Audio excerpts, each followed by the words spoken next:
నా credit card bill 30,000 రూపాయలొచ్చింది. యాప్లో minimum due 1,500 అని చూపించింది. అదే పే చేశాను.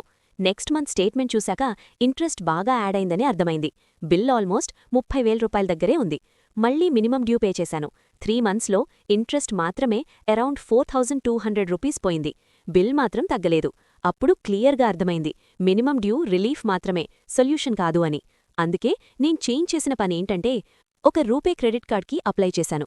దాన్ని యూజ్ చేసి ఎడ్యుకేషన్ ఫీజ్ టైప్ పేమెంట్ ద్వారా 30,000 రూపాయలు నా బ్యాంక్ అకౌంట్కి ట్రాన్స్ఫర్ చేశాను. దానికి 1% ఛార్జెస్ వచ్చాయి, 300 రూపాయలు. ఆ డబ్బుతో ఓల్డ్ క్రెడిట్ కార్డ్ని ఫుల్ పేమెంట్ చేశాను. Next month RuPay credit card bill 30,300 రూపాయలొచ్చింది. అదే ప్రాసెస్ మళ్లీ చేశాను. 3 మంత్స్లో మినిమం డ్యూ రూట్లో 4,200 రూపీస్ ఇంట్రెస్ట్ పోయే బదులు ఇక్కడ 900 రూపీస్ ఛార్జెస్ మాత్రమే పోయాయి. సేవింగ్ అని చెప్పను, కానీ ఇంట్రెస్ట్ని కంట్రోల్లో పెట్టగలిగాను. ఇలాంటి home life and money videos కోసం ఛానల్ని సబ్స్క్రైబ్ చేయండి.